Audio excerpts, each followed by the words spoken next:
শিমুলপুর নামে একটা ছোট্ট গ্রামে একটা গরিব দুধওয়ালি মায়া থাকতো তার বয়স্ক মায়ের সাথে। মায়া দুধ বিক্রি করে বাড়ির খরচা চালাতো। তবে মায়া খুব সৎ এবং ভদ্র ছিল। সে সবসময় সবাইকে খাঁটি দুধ সবার কাছে বিক্রি করত। তাই গ্রামের সবাই মায়ের কাছ থেকেই দুধ নিত। তবে ওই গ্রামে থাকতো মালতী, সেও দুধ বিক্রি করত। কিন্তু গ্রামের কেউ মালতীর কাছ থেকে দুধ কিনতো না, কারণ মালতীর কাছে একটাই গরু ছিল, আর সেই গরু থেকে যা দুধ হতো তার থেকে বেশি তাতে জল মিশিয়ে সে সবার কাছে বিক্রি করতে চাইতো। সেই কারণে মালতীর দুধ কেউ নিত না। তবে মালতী অনেকবার মায়ের ক্ষতি করার চেষ্টা করেছিল, কিন্তু কোনোভাবে সে সফল হয়নি। পরের দিন সকালে মায়ের দোকানে দুধ নেওয়ার জন্য অনেক লাইন পড়ে যায়। আরে মায়া, আমাকে 1 কিলো দুধ দে তো বোন, দেখি আজকের বাড়িতে পায়েস বানাবো। হ্যাঁ রে মায়া, আমাকেও 500 দুধ দে। আচ্ছা ঠিক আছে বাবা, সবাই লাইনে দাঁড়াও, আমি সবাইকে এক এক করে দুধ দিয়ে দেব। এরপর মায়া সবাইকে এক এক করে সবকিছু দুধ দিয়ে দেয়। আর অন্যদিকে মালতী সে মায়ের দোকানের দিকে শুধু তাকিয়ে থাকে, তাকিয়ে তাকিয়ে সবকিছু দেখতে থাকে। আরে কি ব্যাপার বলতো, আজকের এত ওর দোকানে কেন ভিড়? আর আমার দোকানে তো মাছি উঠছে। আমার দোকানে তো একটাও খরিদ্দার আসে না দুধ নিতে। যা সব আছে সব তো ওর দোকানেই চলে যাচ্ছে। এমন হতে থাকলে তাহলে আমার দোকানে তো আর কেউ দুধ নেবে না, আর আমার সংসার কিভাবে চলবে রে? আরে দুধ নিয়ে যাও, দুধ একদম খাঁটি খাঁটি দুধ। এই দুধে একটু জল মেশানো নেই। নিয়ে যাও দুধ, এই দুধ খেলে বারবার আসতে হবে। নিয়ে যাও দুধ, নিয়ে যাও। মালতী এমনভাবে চিৎকার করতে থাকে আর সবাইকে ডাকতে থাকে, কিন্তু কেউ সেই মালতীর দোকানে আসে না দুধ কিনতে। আরে এতবার করে লোকগুলোকে চিৎকার করে ডাকলাম দুধ নেওয়ার জন্য, কিন্তু কেউ একবারও পিছন মুড়ে দেখলো না। সবাই সেই মায়ার দোকানেই ভিড় করে দাঁড়িয়ে আছে। জানি না মায়া সেই দুধেতে কি জাদু শক্তি মেশায়, তা কে জানে। সব গ্রামের লোকজন ওর কাছ থেকেই দুধ নেয়। ঠিক আছে, আমার নামও মালতী। আমি এবার দেখ মায়ার কি ক্ষতি করি। এবার দেখবি মায়া, তোর দুধ বেচা কেমন বন্ধ করে দিই আমি।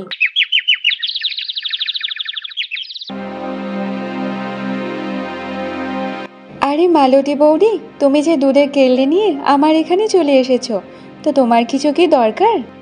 না রে মায়া, আমার কিছু দরকার না। আমি যেখানে দুধ বিক্রি করছি সেখানে তো কেউ আসছে না দুধ নিতে। তাই ভাবলাম যে তোর এখানে এসে একটু বিক্রি করি দুধগুলো, কারণ তোর এখানে তো লোকজনের ভিড় আছে, আর গ্রামের সবাই এখান থেকে দুধ কিনে নিয়ে যাচ্ছে। তাই ভাবলাম যে আমিও এখানে এসে একটু দুধ বিক্রি করি। দেখো বৌদি, একটা কথা বলি, এখানে আর ওখানে জায়গার কোনো পার্থক্য নেই। তবে একটাই পার্থক্য, সবাই যখন জিনিস কিনবে তবে সবাই সেটা ভালো জিনিস কিনতে চায়। কিন্তু আমি দুধে কখনো জল মেশাই না, সব সময় সবাইকে খাঁটি দুধটাই বিক্রি করি। তাই জন্য সবাই আমার কাছ থেকে এসে দুধটাই কিনে নিয়ে যায়। এখানে একটু এসেছে দুধ বিক্রি করার জন্য, আর আমাকে জ্ঞানের ওপর জ্ঞান সরিয়ে যাচ্ছে, যত সব। দেখো বৌদি, তুমি বেশি লোভ করে দুধ বিক্রি করতে যেও না, এতে তোমার ক্ষতি হবে। তার থেকে একটা কাজ করো, তুমি না আমার জায়গায় বসে দুধ বিক্রিগুলো করো, আর আমি তোমার জায়গায় বসে দুধ বিক্রি করব। তবে তুমি আমার মতো খাঁটি দুধ বিক্রি করো, দেখো সবাই তোমার কাছ থেকে এসে দুধ কিনে নিয়ে যাবে। আচ্ছা ঠিক আছে মায়া, তাহলে আমি আজ থেকে তোর এখানে বসেই দুধগুলো বিক্রি করব। তবে তুই যেন আবার এটা ভাবিস না যে তোর খরিদ্দারগুলো আমি ছিনিয়ে নিয়েছি। আরে না না বৌদি, এসব তুমি কি বলছো? আমি এইসব কিছুই ভাববো না। আর হ্যাঁ, ভাগ্যের ওপর নির্ভর করি আমি। যদি ভগবান আমাকে দেয় তাহলে সেই জিনিসটা আমি পাবো। তবে তুমি তোমার মতো এখানে বিক্রি করতে পারো দুধ, আমার কোনো অসুবিধা নেই। আর আমি কারো কোনো ক্ষতিও চাই না, আর আমি কোনোদিন কাউকে ক্ষতিও করিনি।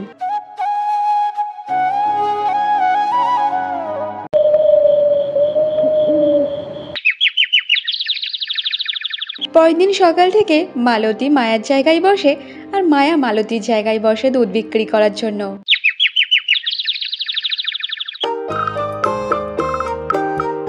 আরে ও দিদি, তোমার দুধ চাই না? তা বলো তোমার কত দুধ দেব? আরে তুমি কেমন গো, যখন দেখতে পাচ্ছ হাতে দুধের কেল্লি নিয়ে এসেছি, তার মানে তো দুধই নেব না, না অন্য কিছু নেব বলো তো? আরে না গো দিদি, তুমি এখানে দাঁড়িয়ে দাঁড়িয়ে এদিক ওদিক দেখছো, তাই তো আমি জিজ্ঞাসা করলাম তোমাকে। আরে তুমি কে বলো তো? আর এখানে তো আর একটা মেয়ে দুধ বিক্রি করতো, সে কোথায় গেল? আর আমি তার কাছে ছাড়া কারোর কাছ থেকে আর দুধ নিই না। হ্যাঁ, মনে পড়েছে, সেই মেয়েটার নাম হচ্ছে মায়া, কিন্তু সে কোথায়? এরপর মালতী ইশারা করে বলে দেয় যে মায়া কোন জায়গায় বসেছে।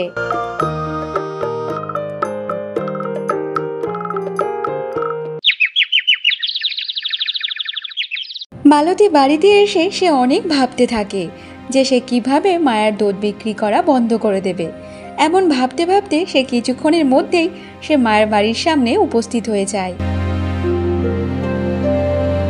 তখন মায়া গরুর দুধ দুয়ে সেই গরুর দুধগুলো ওখানে রেখে সে স্নান করতে চলে যায়। আর মালতী বাড়ির বাইরে থেকে সবকিছু দেখছিল। যখন মায়া চলে যায় তখন সে আস্তে আস্তে চুপি চুপি করে মায়ের বাড়ির মধ্যে ঢুকে পড়ে। বাহ বাহ বাহ, এখানে দুধগুলো রেখে দিয়ে ও চলে গেছে, এটাই তো সুযোগ।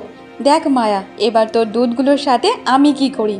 তোর সবসময় দুধ বিক্রি করা না, এইবার গ্রামের কেউ আর তোর কাছ থেকে কোনোদিনও দুধ কিনবে না। আজকেকার পর থেকে তোর দুধ বিক্রি করা বন্ধ হয়ে যাবে। তোকে এবার উচিত শিক্ষাই দিয়ে ছাড়বো। তারপর মালতী সেই দুধের মধ্যে একটা টিকটিকি ছেড়ে দেয়, আর টিকটিকিটা ছেড়ে দেওয়ার পর সেই চুপি চুপি সে ওখান থেকে চলে যায়। মালতী যখন চুপি চুপি মায়ের বাড়ি থেকে বেরোচ্ছিল তখন গ্রামের একটা লোক তাকে দেখে ফেলেছিল। আরে, এটা আবার কে? আর মায়াদের বাড়ি থেকে বেরোচ্ছে এমন ভাবে চুপি চুপি ভাবে? ও আচ্ছা আচ্ছা, এটাই তো সেই মালতী বৌদি। কিন্তু মায়াদের বাড়ি থেকে এমন ভাবে চুপি চুপি কেন বেরোচ্ছে?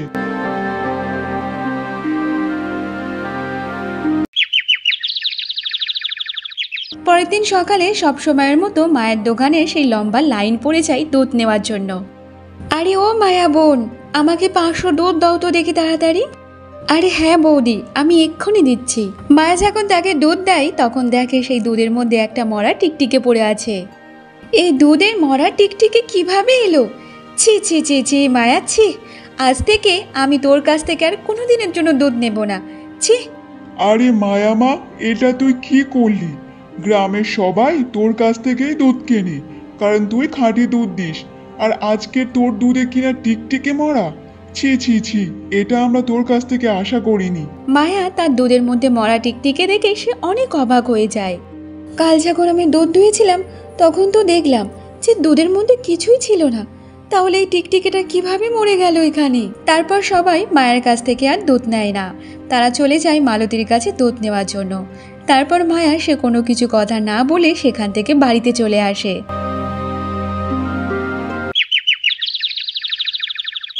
মায়া বিকালেতে গরুর দুধ দুয়ে সেই গরুর দুধগুলো ঢাকা দিয়ে এদিক ওদিক দেখে সে ওখানেই রেখে সে ঘরের মধ্যে চলে যায়।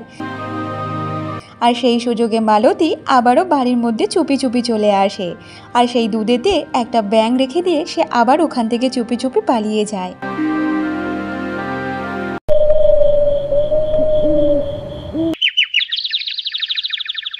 পরের দিন সকালে মায়া যখন দুধ বিক্রি করতে যায় তখন সে দেখে মালতীর দোকানে সবাই দুধ কেনার জন্য লাইন দিয়ে আছে।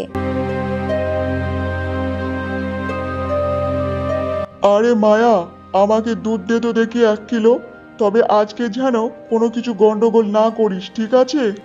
আরে না গো দাদা, আমি তো কোনো গন্ডগোল করিনি। জানি না কালকে কিভাবে ওই মরা টিকটিকির দুধের মধ্যে পড়েছিল, সেটা তো আমি দেখিনি, তাই জন্য তো এমন হয়ে গেছে। তারপর মায়া সেই লোকটিকে দুধ দেয়, কিন্তু সেই দুধের মধ্যে ছিল একটা ব্যাঙ। সেটা দেখে তারাও অবাক হয়ে যায়। আরে মায়া, এইসব কি বিক্রি করছিস বলতো? কালকে তোর দুধে থেকে বেরোলো একটা মরা টিকটিকে, আর আজকের একটা ব্যাঙ। এইসব কি বিক্রি করছিস বলতো? তুই কি দেখতে পাস না চোখে? আরে দাদা, আমি সত্যি বলছি, আমি এই ব্যাপারে জানি না। এই ব্যাঙটা যে কোথা থেকে এলো সেটা তো আমি বুঝতে পারছি না। এবার কি তুই নাটক শুরু করছিস নাকি? কালকে দেখলাম দুধের মধ্যে মরা টিকটিকে, আর আজকে দেখতে পাচ্ছি মরা ব্যাঙ। তাই এগুলো কি তুই চোখে দেখতে পাস না নাকি? যত সব, তোর দোকান থেকে আর দুধ নেবো না কোনোদিন।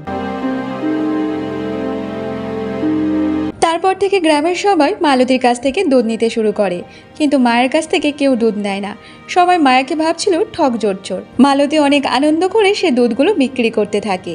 এই সবগুলো দেখে মায়া একটু কিছুক্ষণ ভাবতে থাকে, এই টিকটিকে ব্যাঙগুলো আমার দুধে যে কিভাবে এলো সেটাই তো বুঝতে পারছি না।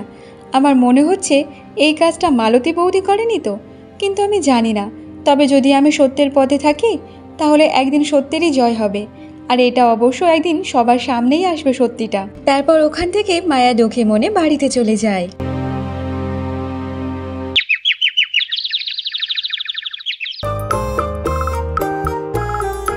আরে শোন টুম্পা, আজকে দুধে একটু ভালোভাবে বেশি করে জল দিয়ে দে, কারণ আজকাল তো আমার দোকানে খরিদ্দার খুব আসছে। তাই জন্য যদি কম পড়ে যায় তাহলে সব খরিদ্দার চলে যাবে যে, সেই কারণে বলছি ভালো করে দুধে জল মিশিয়ে দে। দেখো মা, তুমি যদি এইটুকু দুধে এতগুলো জল মেশাও তাহলে কিন্তু লোক ধরতে পারবে, বুঝতে পেরেছো? আরে দেখ টুম্পা মা, তুই এত ভাবিস না তো, তুই তাড়াতাড়ি জলটা মেশা দেখি, আবার আমাকে যেতে হবে। বলছিলাম মা, এবার তো তোমার দোকানে ভালো তো রোজগার হচ্ছে, তাই আমার জন্য একটা সোনার হার করে দেবে? আমার কতদিনের স্বপ্ন যে আমি একটা সোনার হার পরবো আর গ্রামের সবাইকে দেখাবো মা। আরে আমার পাগলি মা, তুই অত চিন্তা করিস না তো, আমি তোর জন্য সব কিছু বানিয়ে দেব, ঠিক আছে? নে তুই আগে কাজটা শেষ কর দেখি। তারপর তারা মা আর মেয়ে মিলে দুধেতে ভালোভাবে জল মিশিয়ে দেয়।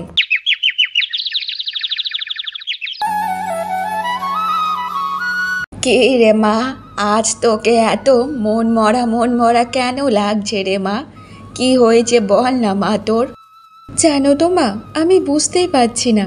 আজ যখন গরু থেকে দুধ দুয়ে আমি রেখে দিচ্ছি, তারপর দেখতে পাচ্ছি যে দুধের ভিতরে কখনো মরা টিকটিকে, মরা আরশোলা, মরা ব্যাঙ এই সবগুলো বেরোচ্ছে, কিন্তু আমি এইগুলো বুঝতে পারছি না যে ওগুলো কীভাবেই আসছে দুধের মধ্যে। দেখ মা, আমার মনে হচ্ছে তুই দুধ দোয়ার পর ভালোভাবে ঢাকা দিয়ে রাখিস না, তাই জন্য হয়তো উড়ে হারিয়ে এসে পড়ছে। না গো মা, আমি সব কিছু ঢাকা দিয়েই রাখছি। জানো তো মা, বাজারে আর কেউ আমাকে বিশ্বাস করতে চাইছে না। সবাই ভাবছে যে আমি সবার ক্ষতি চাই, সবাইকে মারতে চাই, তাই দুধের ভিতরে এই সব জিনিসপত্রগুলো রাখছি। কিন্তু তুমি বলো মা, আমি সব্বাইয়ের কাছে খাঁটি দুধটাই বিক্রি করি, তাহলে আমার সাথে কেন এমন হচ্ছে? দেখ মা, তুই অত চিন্তা করিস না মা, ওপরে যে ভগবান বসে আছে সে যে সব কিছু দেখছে, তার ঘর যে পুরো আলো হয়ে থাকে রে মা। তুই একদম চিন্তা করিস না, এখানে যদি তোর কোনো দোষ না থাকে একদিন না একদিন সত্যিটা সবার সামনে আসবে রে মা। দেখো মা, বাজারে যদি দুধ বিক্রি করতে যাই, গ্রামের কেউ যে আমার কাছে আর আসছে না দুধ কিনতে। আর যদি কেউ দুধ না কেনে তাহলে রোজগার কিভাবে হবে বলো তো? এদিকে তোমার যে শরীর খারাপ, তার জন্য তো আমার ওষুধপত্র কিনতে হয়, সংসারটা যে চালাতে হয়। যদি কেউ দুধ না কেনে তাহলে কিভাবে চালাবো এতগুলো কিছু জিনিস? দেখ মা, আমি একটা কথা বলি শোন, তোকে আর বাজারে বিক্রি করতে হবে না দুধ। তুই না একটু পাশের গ্রামে গিয়ে গিয়ে দুধগুলো বিক্রি কর, দেখ তোর অবশ্যই দুধ বিক্রি হয়ে যাবে মা। ঠিকই বলেছো মা, তাহলে আজ বিকালে দুধগুলো বিক্রি করতে বেরোবো আমি প্রত্যেকটা গ্রামে গ্রামে গিয়ে। বিকালে মায়ার দুধ নিয়ে গ্রামে গ্রামে বিক্রি করার জন্য বেরিয়ে পড়ে, আর রাস্তায় দেখা হয়ে যায় সেই মালতীর সাথে। কে রে মায়া, তুই আবার দুধ নিয়ে কোথায় বেরোচ্ছিস বলতো? বাজারে তো এমনিতে তোর দুধ আর কেউ কিনতে চায় না, তাহলে তুই দুধগুলো নিয়ে কোথায় যাচ্ছিস বলতো? এদিকে জানি মালতী বৌদি, আর আমি এমনিতে বাজারে বিক্রি করতে যাচ্ছি না দুধগুলো, ভাবছি পাশে গ্রামে গ্রামে গিয়ে দুধগুলো বিক্রি করে আসি। আর যতদিন না বাজারে কেউ আমাকে বিশ্বাস না করছে ততদিন আমি বাজারে যাব না দুধগুলো বিক্রি করতে।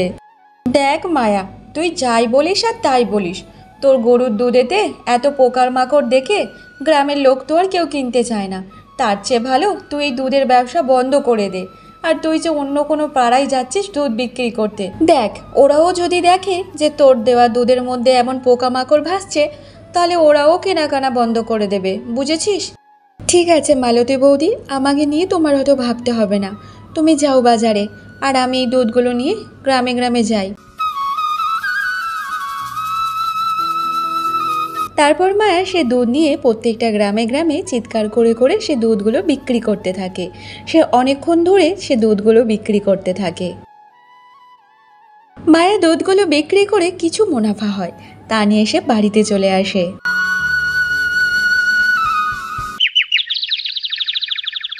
পরের দিন সকালে মালতীর দোকানে দুধ নেওয়ার জন্য সব লাইন পড়ে যায়। আরে ও মালতী দিদি, দাও দেখি আমাকে 500 দুধ দাও তো দেখি। তারপর মালতী তাকে দুধ দিয়ে দেয় আর সে দুধ দেখে বলতে থাকে, আরে ও মালতী দিদি, এ দুধ এত পাতলা কেন বলো তো? এ তো পুরো যেন মনে হচ্ছে এতে দুধ কম আছে, জল বেশি আছে।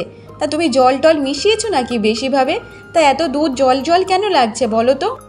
আরে ও দিদি, তুমি এইসব কি বলছো বলো তো? আমি কোনো দিন দুধেতে জল মিশাই না। আমি খাঁটি দুধ সবাইকে বিক্রি করি।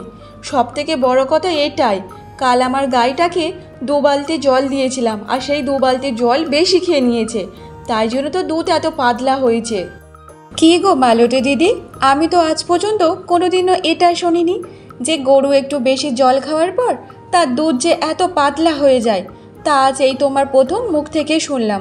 বাহ বাহ বাহ, তুমি তো ভালোই নিয়ম বের করেছো গো। মালতীর দোকানের সামনে যখন সবাই দুধ নিয়ে আলোচনা করছিল, তার সব কিছু কথাবার্তা দূরে একটা লোক দাঁড়িয়ে দাঁড়িয়ে দেখছিল। সেই লোকটা যে মালতীকে মায়েদের বাড়ি থেকে চুপি চুপি আসতে দেখেছিল। আরে ব্যাপারটা তো ভালোভাবে দেখতে হচ্ছে। আজ পর্যন্ত আমিও কোনোদিন তো শুনিনি এই ব্যাপারটা, যে গরু যদি 2 বালতি জল বেশি খেয়ে ফেলে তাহলে দুধ এত কেন পাতলা হবে। কিছু তো একটা হচ্ছে, ব্যাপারটা দেখতে হবে এবারে।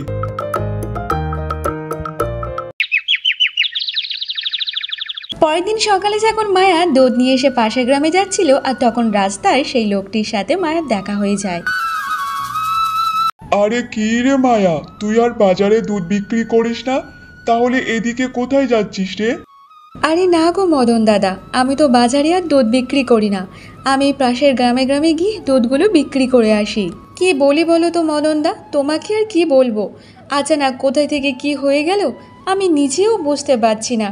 আমার গরুর দুধে ওই ব্যাং আরশোলা এইসবগুলো কোথা থেকে এলো আমি কি বলবো আর।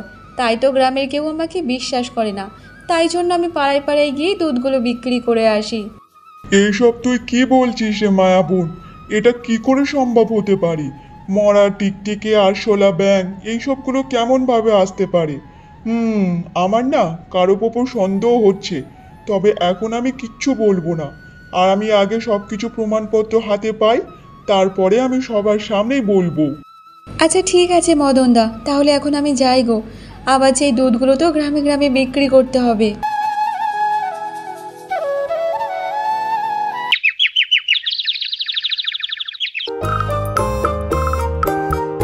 দেখো মা, আজকে দুধে ধরে ধরে 4 বালতি জল মিশিয়েছি। দেখো দুধ কত পাতলা হয়ে গেছে। এবার যেন না ধরতে পারে কেউ, বুঝেছো? যদি ধরতে পারে তাহলে তোমার দুধের ব্যবসা বন্ধ হয়ে যাবে। আরে পোড়ার মুখী, তুই আমার মেয়ে না শত্রু বল তো দেখি? দুধেতে জল মিশিয়েছিস সেটা কি এত চিৎকার করে করে বলছিস নাকি? কেউ যদি শুনতে পায়, আর তোর গলা যদি কেউ শুনতে পায়, তাহলে এখানেই তো আমাদের খবর শেষ হয়ে যাবে। এতদিন যখন কেউ জানতে পারেনি, তাহলে আজকেরও জানতে পারবে না, বুঝেছিস? আর শোন, এমনিতে আমি সবাইকে আজকের এটাও বলে দেব যে আজকের আমার গরু 4 বালতি জল একসাথে খেয়ে নিয়েছে, তাই জন্য দুধ এত পাতলা হয়েছে, বুঝতে পেরেছিস? আরে মা, বাহ বাহ বাহ, তোমার মাথায় তো খুব বুদ্ধি আছে মা। মায়ের মেয়ের এমন সবকিছু কথাবার্তা জানলার সামনে দাঁড়িয়ে দাঁড়িয়ে সবকিছু চুপি চুপি শুনছিল সেই মদন। আচ্ছা, তাহলে তোমরা মা মেয়ে মিলে এমন ব্যবসা শুরু করেছো। দাঁড়াও, তোমাদের মুখোশটা এবার সবার সামনে খুলে দেবো। এরপর মদন গ্রামের সবাইকে মালতীর ব্যাপারে সবকিছু ঘটনা বলে দেয়। তারপর মোড়ল মশাইয়ের কাছে সবকিছু ঘটনা খুলে বলে। মোড়ল মশাই সবাইকে ডেকে পাঠায় এবং মালতীর কাছ থেকে যারা যারা দুধ নিত তারাও সবাই এসেছিল। মোড়ল মশাই, এই মালতী বৌদি আর তার মা মিলে সব সময়ের জন্য দুধে জল মিশিয়ে সবাইকে বোকা বানিয়ে গ্রামে গ্রামে সবার কাছে বিক্রি করত। আর অসহায় মায়ার গরুর দুধে সবসময় বড়া ব্যাং টিকটিকে এইসব দিয়ে দুধ পুরো নষ্ট করে দিত আর সবার চোখে ছোট করে দিয়েছে। তাই জন্য গ্রামের কেউ আর মায়াকে আর বিশ্বাস করে না। আরে মদন, তোর কাছে কি কোনো প্রমাণ আছে যে আমি মায়ার গরুর দুধেতে এইসব ব্যাং টিকটিকে মরা ফেলে রেখেছি? তারপর মদন সে ঘটে যাওয়ার আগের সব ঘটনাগুলো এক এক করে মোড়ল মশাইয়ের কাছে বলতে থাকে। ছি ছি মালতী, তুমি এতটা লোভী, এতটা ছোট মানের মানুষ। ছি, তোমাকে না দেখলে তাহলে বিশ্বাস হতো না কোনোদিন। দেখো মালতী, তুমি এত বড় ভুল করেছো, তাই তোমার একটাই শাস্তি, তোমার মুখ কালো করে এই গ্রামের সবার সামনে ঘোরানো উচিত। আর তোমাকে একটা কাগজে সই করতে হবে। তুমি আর এই গ্রামে কোনোদিনও কোনো জিনিস ব্যবসা শুরু করতে পারবে না, বুঝেছো? মোড়ল মশাই, আমার ভুল হয়ে গেছে, আমি আর কোনোদিন এমনটা করব না। এত বড় শাস্তি ঘোষণা করবেন না, আমি আর কোনোদিনের জন্য করব না। আমি যে অনেক বড় ভুল করে ফেলেছি মোড়ল মশাই, ভুল করে ফেলেছি। না, তোমার ভুলের কোনো ক্ষমা হয় না, তোমার এর জন্য শাস্তি পাওয়া দরকার। আজকে যদি তোমাকে শাস্তি না দিই তাহলে পরবর্তীকালে যারা ভুল করবে তারা পার পেয়ে যাবে, তাই তোমার শাস্তি পাওয়া দরকার। তারপর সবাই মিলে মালতীর মুখে পুরো চুনকালি মিশিয়ে পুরো গ্রাম সবার সামনে ঘোরায়। আর গ্রামের সবাই মায়ের কাছে ক্ষমা চায়, যারা মায়াকে অবিশ্বাস করেছিল। মায়া বোন, আমাকে ক্ষমা করে দে বোন। আমি যে তোকে না জেনে শুনে তোর ওপর অবিশ্বাস করেছিলাম, তোকে অনেক উল্টোপাল্টা কথা শুনিয়েছি, কিন্তু তোর মতো যে এত সৎ ব্যবসায়ী এই গ্রামে একটাও নেই রে। তুই আমাকে ক্ষমা করে দে বোন, ক্ষমা করে দে। দেখো বৌদি, এখানে তোমার কোনো দোষ নেই, আর আমি এখানে গ্রামের কাউকে দোষ দেব না, কারণ তোমরা যা দেখেছো তোমরা সেটাই তো বলবে। আর হ্যাঁ, যদি দুধেতে এমনভাবে সব কিছু পোকামাকড় থাকে তাহলে কে দুধ কিনতে চাইবে বলো? আমার কাছ থেকে কেউ তো কিনবে না, আর তোমরা সেটাই করেছো। এখানে তোমাদের কোনো দোষ নেই। গ্রামের সবাই এক এক করে মায়ের কাছে ক্ষমা চায়। তারপরে মায়া পরের দিন সকাল থেকে সেই জায়গায় আবারও দুধ বিক্রি করতে যায়।